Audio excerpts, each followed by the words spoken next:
Hola amigos del mundo, una semana más en la que nos encontramos para transmitir esto que es el informe de noticias en 7 días. Y comenzaremos en América Latina, donde los diarios del mundo coinciden en el camino hacia la dictadura por el que cada vez más transita Venezuela. Al mismo tiempo, la debacle económica y la inseguridad pesan en el ánimo de la población. Los jóvenes del movimiento Resistencia, contrarios al gobierno de Maduro, se sienten traicionados por la oposición. Luego de 125 muertos desde el pasado abril, el presidente no ha sido destituido y peor aún, o muy por el contrario, se consolida su poder luego de la elección de la nueva Asamblea Constituyente del pasado 30 de julio. 5.000 manifestantes han sido arrestados, de los cuales 1.300 continúan detenidos, a saber bajo qué condiciones. Pasamos a Estados Unidos, donde Trump finalmente volvió de sus inquietas vacaciones, en la que no descansó en provocación en cuanto a su discurso. Tardó en reaccionar ante las manifestaciones de los grupos de extrema derecha en Charlottesville, donde murió una joven al ser atropellada por un lunático perteneciente a grupos de la llamada supremacía blanca, dentro de los cuales, por supuesto, se incluye el famoso y muy activo Ku Klux Klan, o KKK en inglés. En fin, Trump se manifestó en contra, claro, pero la pregunta es por qué toda esta gente que lo votó se siente tan poderosa y fuerte ahora que el señor Trump es presidente.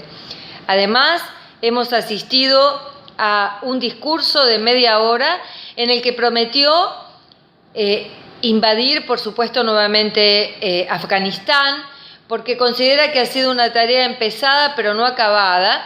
Y otra de las cosas interesantes es que dijo que esta intervención de Estados Unidos en contra del terrorismo internacional, el terrorismo jihadista, no la van a pagar los americanos, sino que va a ser el propio gobierno de Afganistán quien lo haga.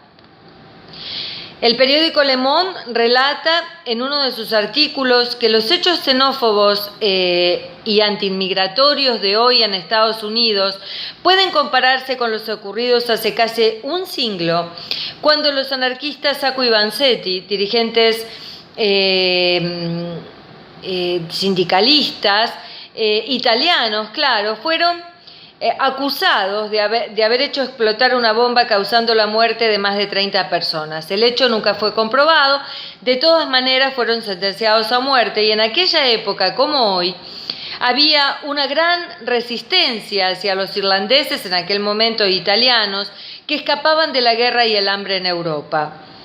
Similitudes o no, lo cierto es que la segregación parece ser una constante histórica del país más rico y avanzado del mundo. Claro, en decadencia, según mi propia opinión, superado por la riqueza intelectual, personal, social y también económica, como la de los países nórdicos y Canadá.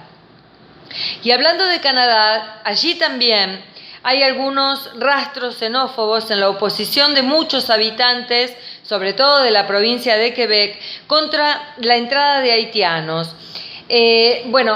Estaban siendo a punto de ser expulsados de Estados Unidos, y aquí se los ha recibido, han sido recibidos como refugiados en carpas en la frontera entre Canadá y Estados Unidos, y vigilados por el ejército hasta que individualmente se estudien sus papeles.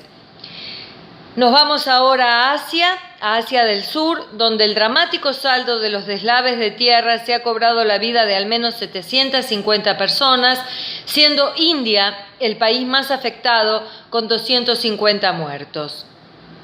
La difícil situación económica de Italia en Asia, seguimos en Asia, claro, pero para relatar una nueva ruta de la seda, en la que, como decía, la difícil situación económica de algunos países, sobre todo en este caso Italia, hizo que tanto Milán como Venecia se conviertan en terminal de trenes y marítima, más grandes del Mediterráneo y, claro, construidas por empresas chinas. China construye un puente terrestre euroasiático entre los puertos del Pacífico, en el lejano oriente ruso y chino, y los puertos marítimos de Europa. Esta ruta supera en tecnología aquella del siglo I a.C., que se extendía por todos los continentes hasta los reinos hispánicos de América, pero es tan poderosa e influyente como aquella. La conquista de China es sistemática y cada vez más influyente. Y cómo no culminar en Barcelona, claro, Finlandia también, donde un grupo de terroristas jihadistas de origen marroquí mataron a 15 personas e hirieron a más de 100. Ya están todos muertos o presos, o sea que esa célula jihadista ha sido destruida. Pero esto no alivia el dolor en el mundo, expuesto a esta nueva forma de terrorismo llamado de bajo costo. El modus operandi sigue siendo un vehículo que arrolla a las personas y cuchillos en manos salvajes. Claro que no es cuestión de religión, por supuesto que no, aunque las mezquitas siguen siendo los lugares donde los musulmanes de buena voluntad deben prestar mucha atención, pero mucha atención, y ante la más pequeña duda de alguna posible radicalización, denunciar a gran voz. Y desde aquí, con mucho cariño me despido para el mundo como todas las semanas, Silvina Vázquez.